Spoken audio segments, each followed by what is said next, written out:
Ok. Então, a gente aprendeu já, no caso da função x2 e em outros casos elementares, a gente tem um jeito de calcular uma inclinação de reta tangente e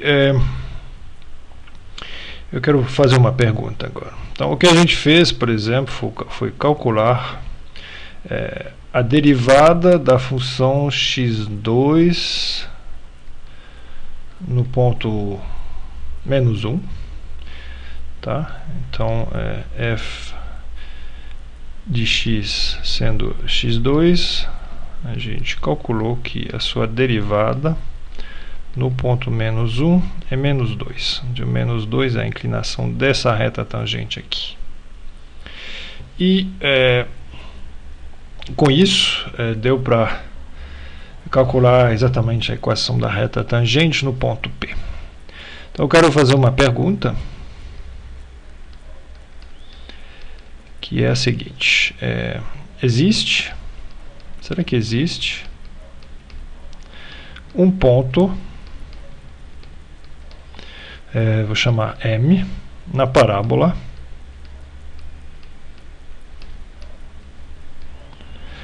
em que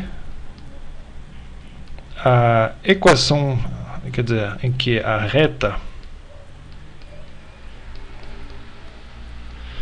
tangente tem inclinação, vamos colocar meio, tá?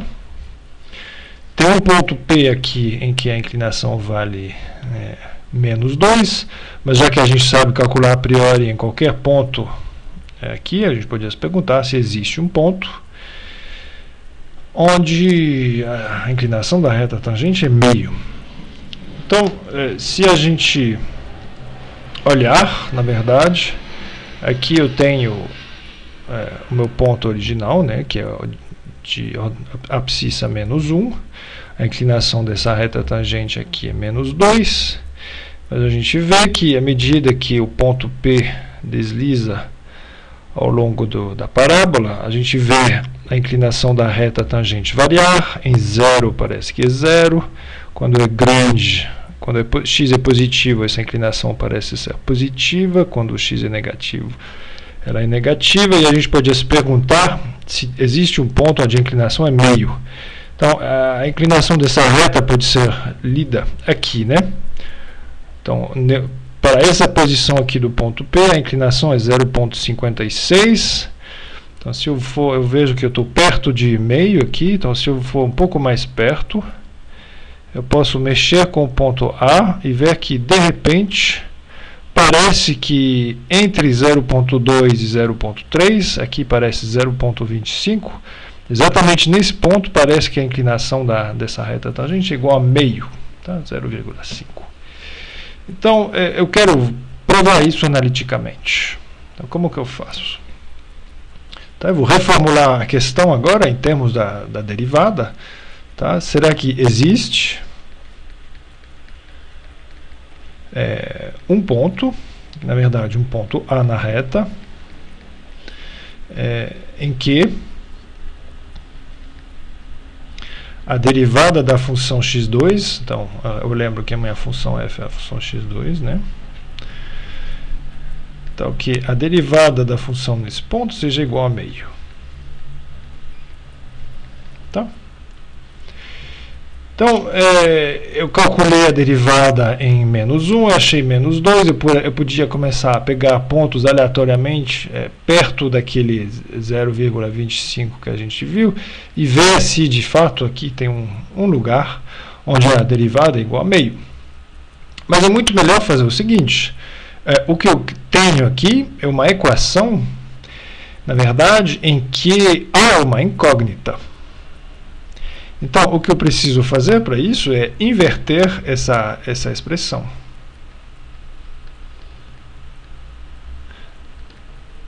Inverter e isolar A.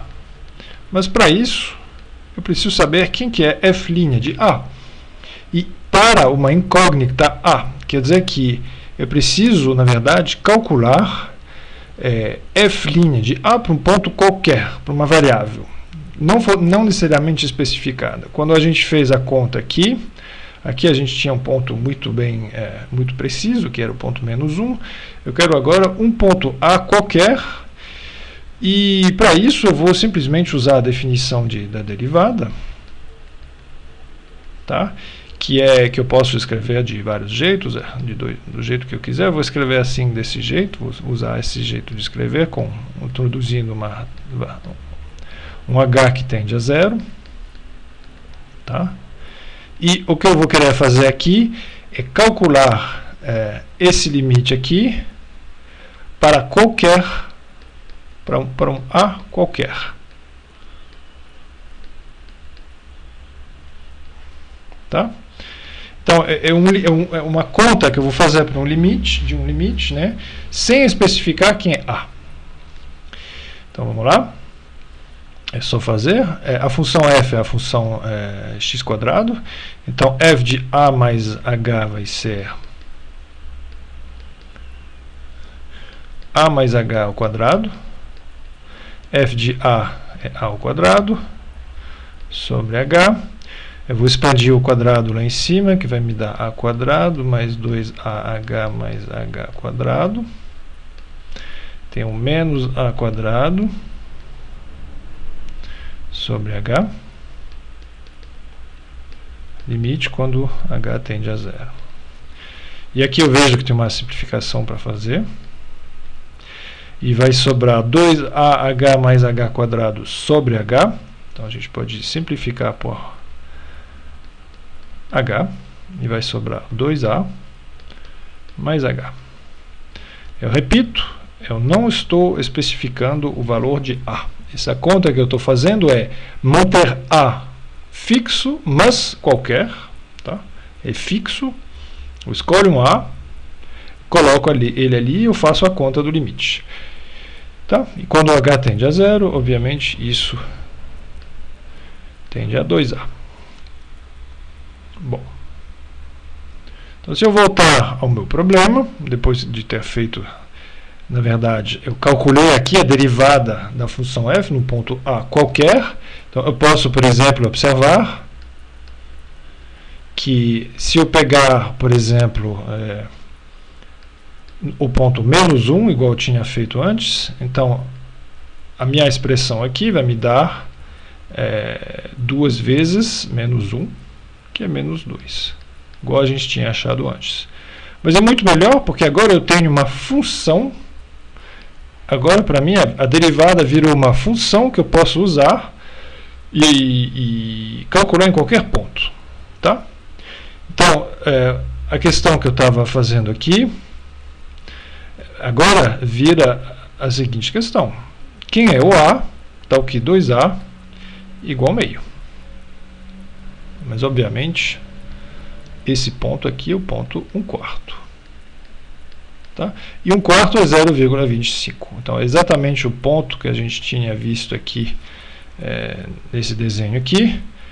Tá? A gente viu que quando o ponto está exatamente em 0,25, né, que é aqui, então a inclinação da reta tangente é igual a meio. Tá? A diferença é que o que a gente aprendeu aqui é que a gente passou por uma conta de um limite que a gente fez por um ponto A qualquer. Tá? Muito bem. Então, eu vou reescrever aqui, tá? A derivada de f, de uma função em geral, tá? Deve ser considerada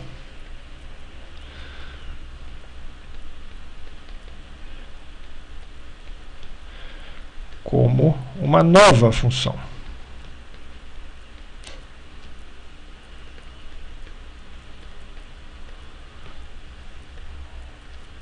Tá? Porque a gente pegou aqui alguns asos. O primeiro ponto de vista, na verdade, foi pegar escolher um ponto A, a gente começou com ponto menos 1, e calcular f' de A. Tá? Então a gente achou menos 2. Aí depois a gente podia pegar o 0, calcular f' de 0 e achar 0. Cada vez, para cada um desses itens aqui, eu preciso montar um outro limite. Tá? Mas a gente viu que, na verdade, é melhor pegar um A qualquer. Eu podia até, na verdade, chamar ele de x. Tá? E no ponto x, calcular f' de x. Tá? Então, é isso que a gente aprendeu aqui. Por isso que eu quis resolver esse pequeno problema, né, que é de achar um ponto em que a derivada toma um valor dado. Isso necessita definição, uma expressão para a derivada em qualquer ponto. Tá? Então, a gente tem agora uma função f, tá? Que depende em geral de uma variável x, e o que eu vou escrever que ela tem um domínio D, e agora a gente tem uma operação que calcula a derivada dessa função via um processo de limite. Vou escrever agora. Tá? Mas a variável dessa nova função eu vou escrever como x de novo, eu não vou usar mais a, vou usar x, e ela tem um domínio de linha. Vou fazer uns comentários sobre o domínio da derivada depois.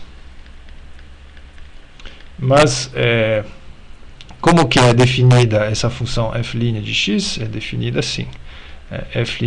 Calcular f' em x. Um jeito de fazer via o h.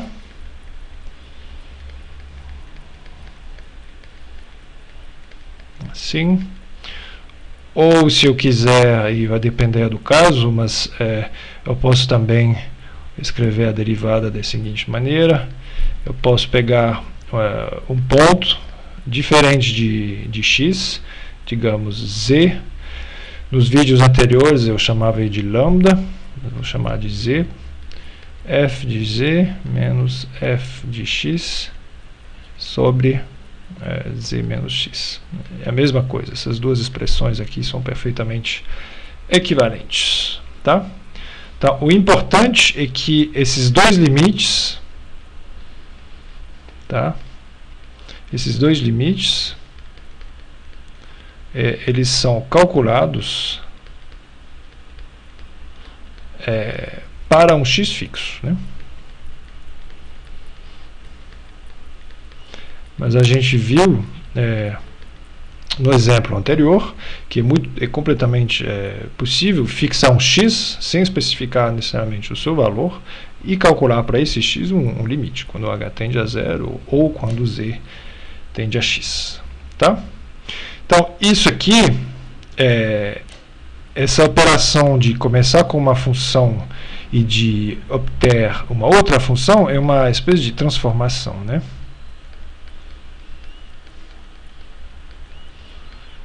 Então, eu vou repetir um pouco, né, e pegar alguns casos agora, pouco a pouco, para ver o que é essa operação, essa transformação que é de pegar uma função e de calcular a sua derivada.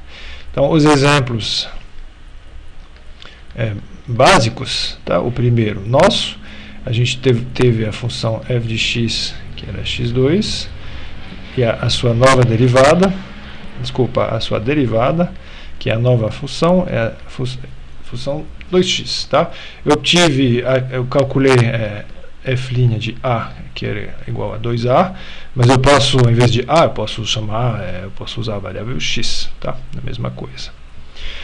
Quando a gente pensa em termos de variável, é melhor usar uma coisa tipo x, y, z. Muito bem. Então, vamos pegar outras funções. Vamos pegar a função x3, por exemplo. Tá? Então, o que é a derivada da função x3? Então, tem que calcular. E eu posso usar sempre, né, a expressão que eu achar melhor. No caso, eu acho que eu vou pegar a primeira. Então, vou calcular o limite quando h tende a zero de f de x mais h, que é x mais h elevado a 3, menos f de x, que é x elevado a 3, sobre h. Se trata de expandir o que aparece lá no numerador, x mais 3 elevado a x mais h elevado a 3 vai dar x3 mais 3x2h mais 3xh quadrado mais h3. Então isso aqui você pode verificar, tá? É o que você tem expandindo essa potência 3 aqui, sem esquecer o x3 sobre h. Aí, de novo, a mesma coisa que no caso de x2, tem uma simplificação importante aqui. E uma vez eu vejo que está cheio de h's aqui, aqui e aqui. Então eu posso simplificar por h. E vai sobrar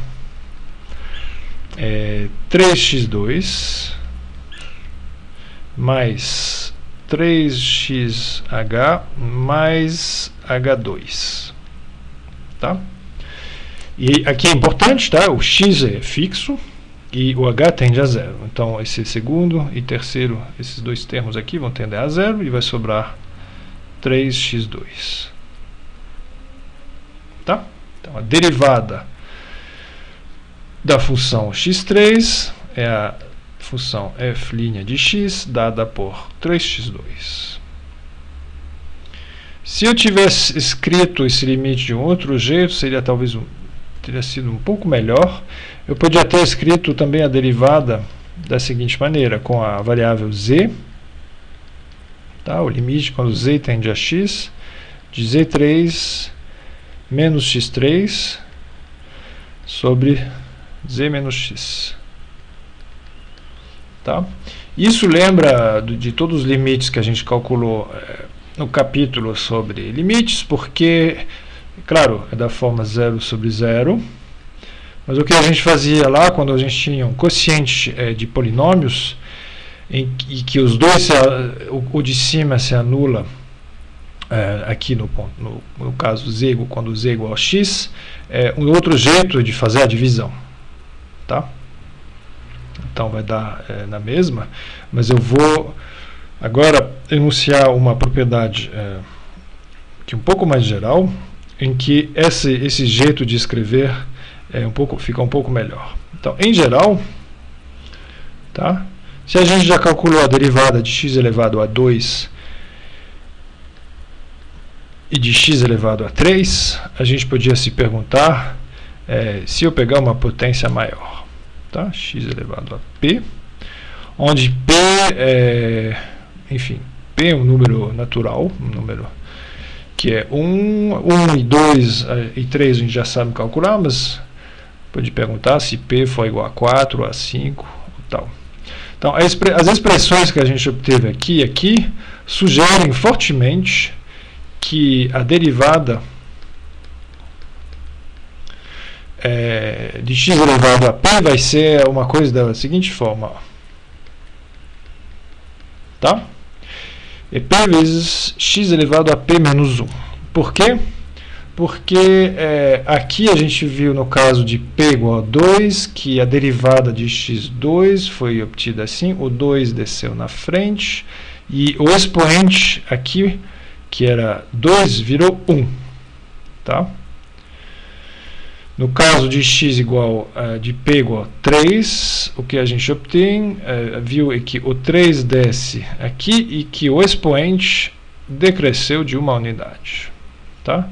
Então, parece muito razoável que, no caso geral, a estrutura será essa. Seja essa, a derivada de x elevado a p é p vezes x elevado a p menos 1. Então, por exemplo, tá? Se eu pegar p igual a 1000,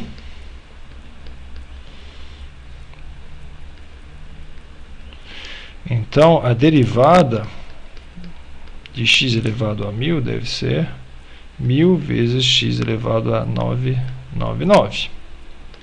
Ok? Então, por que isso é verdade? Eu vou eu vou deixar isso em exercício,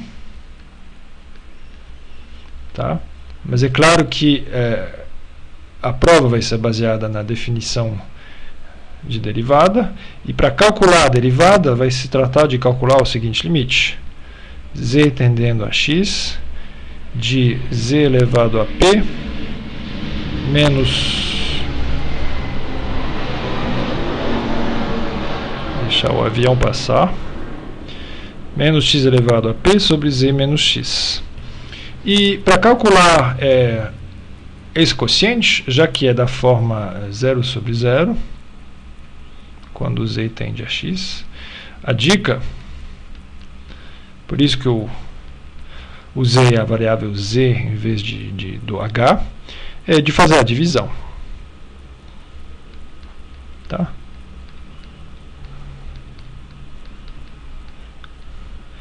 Para um P qualquer, mesmo muito grande, dá para enxergar muito bem qual é a estrutura dessa divisão e de ver que no fim vai sobrar exatamente P vezes x elevado a P menos 1.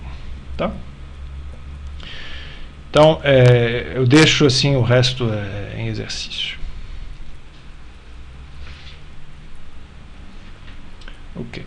O que mais que tem de funções que a gente quer derivar? Então, uma que a gente encontrou foi a função módulo, né? Então, a função módulo de x, eu usei ela para mostrar que a derivada de uma função não sempre existe. Tá? Então, a discussão foi essa. Eu peguei a função módulo de x, que é formada, né, por duas retas, a reta x e a reta menos x nos negativos. E eu tinha observado que em zero, tá, perto de zero, essa função não tem esse gráfico não tem uma reta tangente bem definida, e na verdade a gente viu que a derivada da função em zero não existe. Então, aqui eu preciso escrever. Tá? Essa função aqui tem um domínio, que é na verdade a reta inteira. Tá? A função módulo de x é definida para qualquer x da reta, mesmo em zero. E mais do que isso, ela é contínua no seu domínio. Então, se eu calcular a derivada dessa função, quando x é positivo, aqui, tá, estritamente positivo, eu vou achar mais 1, é uma conta que a gente já tinha feito, então vou escrever, vai ser mais 1 se x é positivo. Eu vou ter, quando x é negativo aqui, vou ter menos 1. Tá? E quando x é igual a zero, a gente já sabe que ela não existe. Tá? Não tem como definir a derivada da função módulo de x em x igual a zero. Tá? Então, aqui a gente vê. É um caso em que o domínio da derivada é estritamente menor do que o domínio da função original. Tá? A gente precisa tirar esse zero porque não tem uma reta tangente bem definida no ponto zero. Tá? E isso acontece em outros casos. Então, vou dar um exercício que é de calcular a derivada de uma função que a gente já encontrou também. Tá? Então, aqui é uma função cujo domínio é R inteiro. Então, calcule a derivada e mostra que ela é igual a 1 sobre 3 x elevado a 2 terços, que na verdade pode ser escrito assim, 1 terço x elevado a menos 2 terços, tá? E que obviamente tem um domínio que também é menor do que o domínio da função original.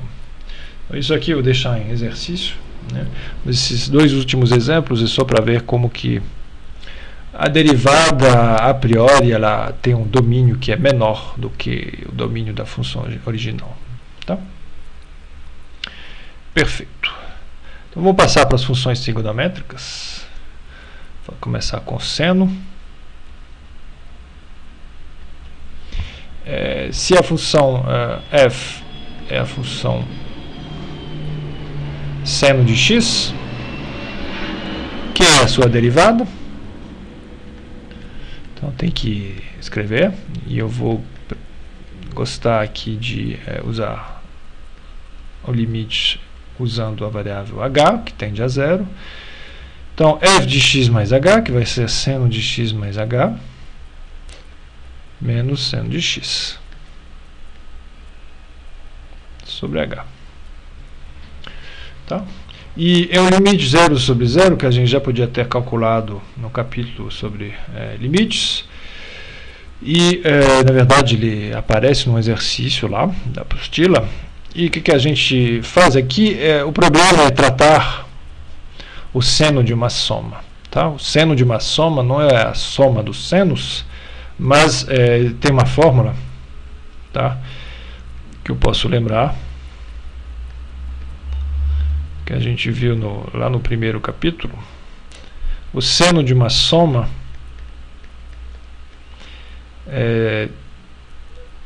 se expressa da seguinte maneira: é o seno do primeiro vezes o cosseno do segundo, mais o seno do segundo vezes o cosseno do primeiro. Tá?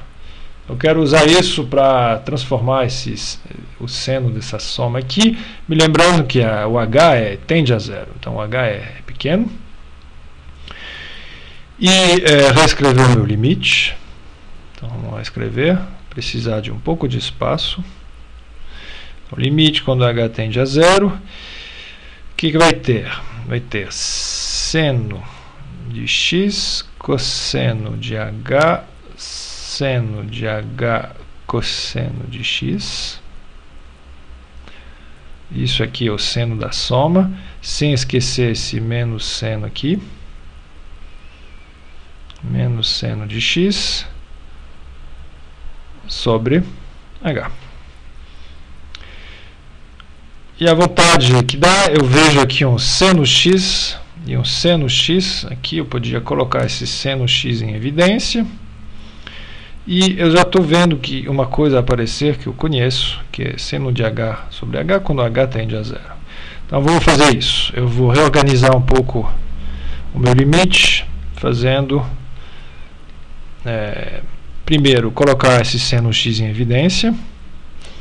Então vou colocar aqui, vai ter um seno x que multiplica cosseno de h menos 1 sobre h.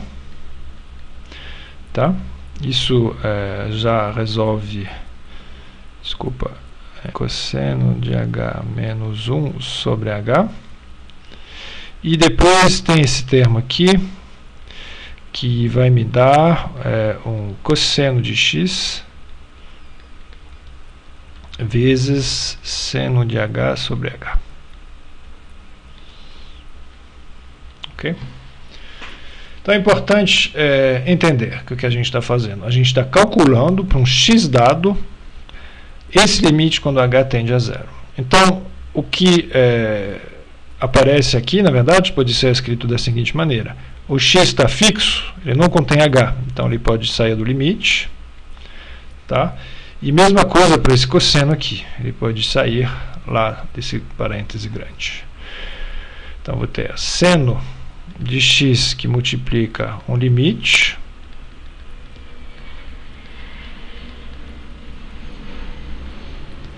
mais o cosseno de x que multiplica outro limite.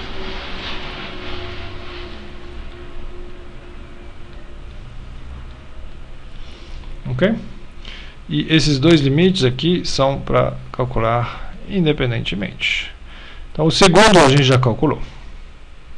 Tá? Esse daqui vale 1. E quanto que vale o próximo? O primeiro ali.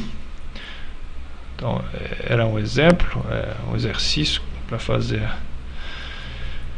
no capítulo sobre limites, mas eu posso repetir qualquer ideia. Para calcular o limite quando h tende a zero, de cosseno de h menos 1 sobre h, eu posso multiplicar e dividir pelo conjugado, tá? Então, na verdade, eu vou fazer assim. O conjugado de quê? De cosseno de h menos 1. Então, eu vou multiplicar e dividir pelo cosseno de h mais 1. Então, vou multiplicar e dividir por cosseno de h mais 1. Tá? E agora em cima eu tenho a menos b vezes a mais b, que me dá a quadrado menos b quadrado, vai dar cosseno de h ao quadrado menos 1 ao quadrado, que é 1, sobre h vezes cosseno h mais 1.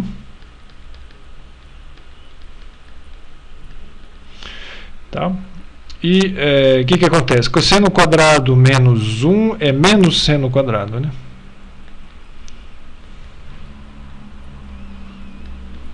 Porque o menos cosseno quadrado é seno quadrado.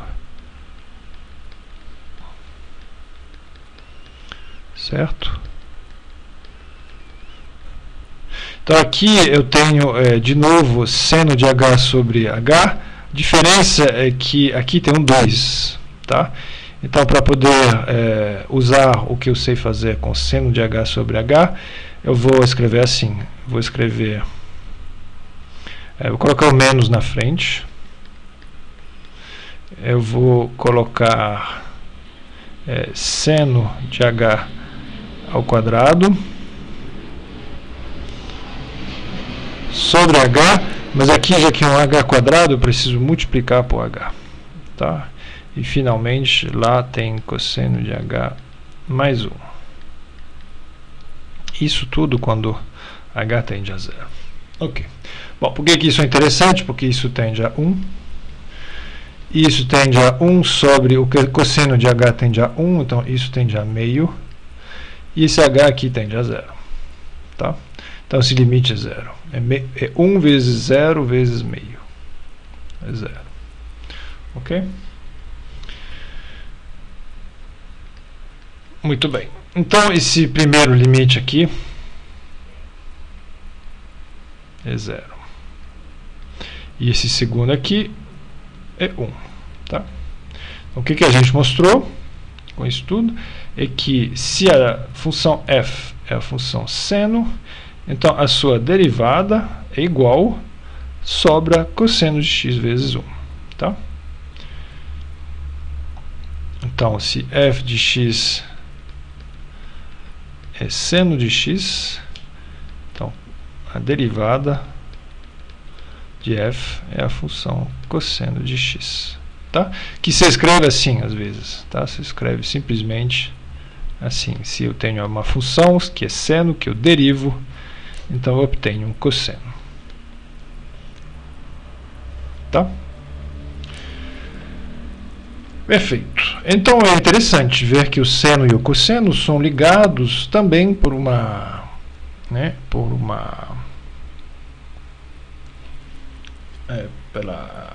o cosseno é derivada do seno. Então eu vou fazer uns comentários porque é importante entender isso. Tá? Se eu me lembrar agora que a derivada de uma função pode ser usada para obter informações sobre a inclinação da reta tangente. Tá? Então, nesse caso da função seno, vou considerar o seno no intervalo de um período. Tá? Então, entre 0 e 2π. Então, o seno faz uma coisa mais ou menos assim. Opa!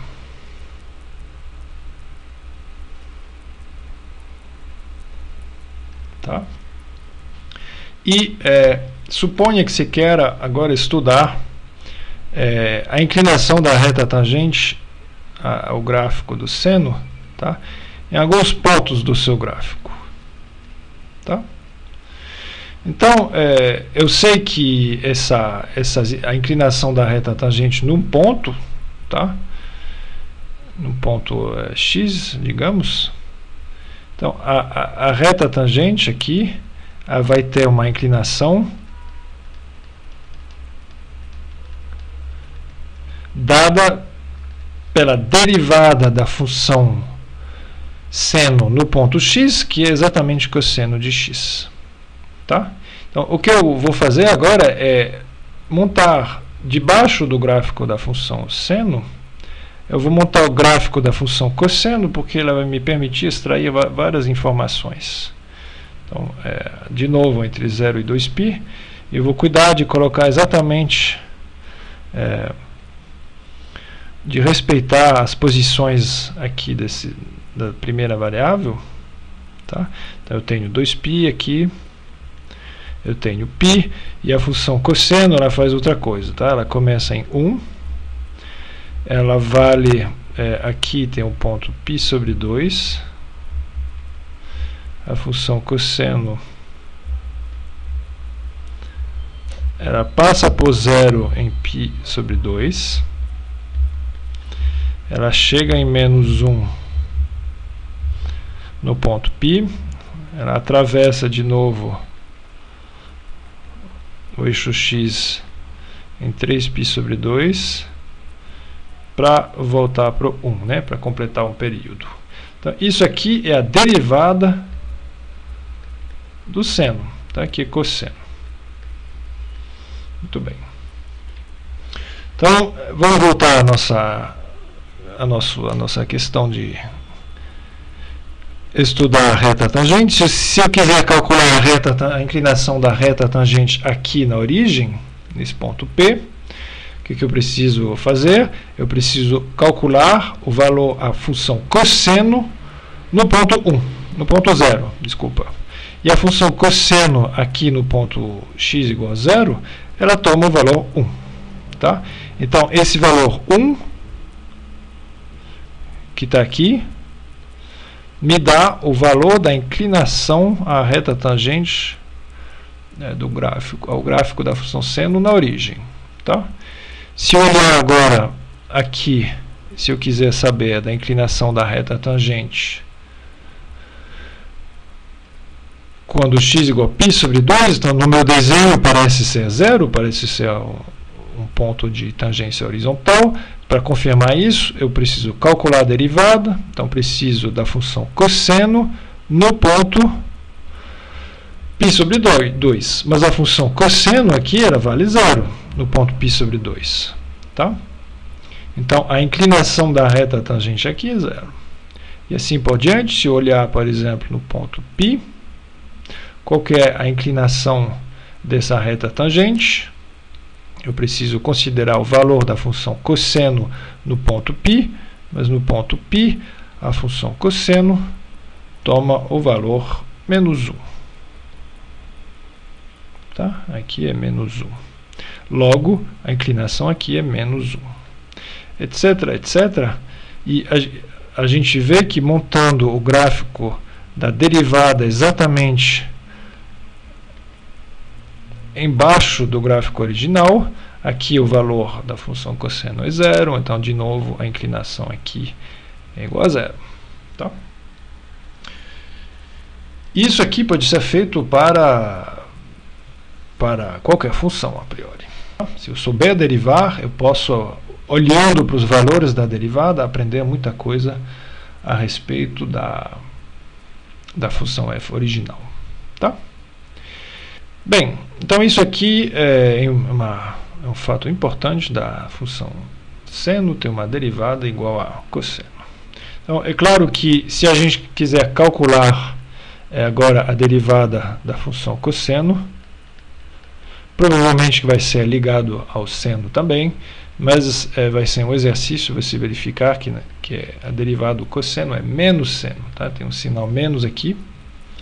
E a dica... Claro que você vai ter que calcular em alguma hora o cosseno de uma soma, né? Cosseno de x mais h.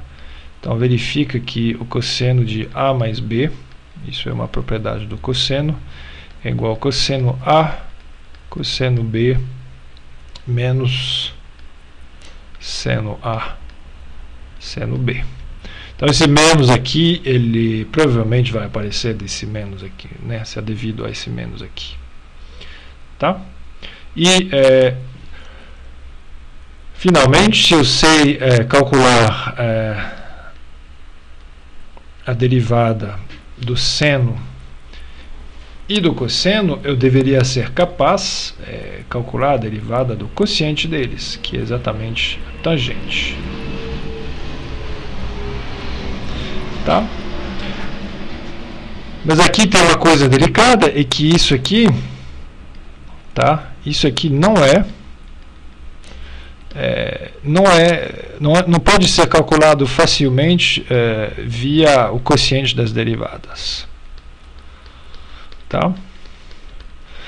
Então, infelizmente, eu vou ter que esperar um pouco para calcular a derivada da tangente, mas mesmo assim eu já vou escrever o resultado.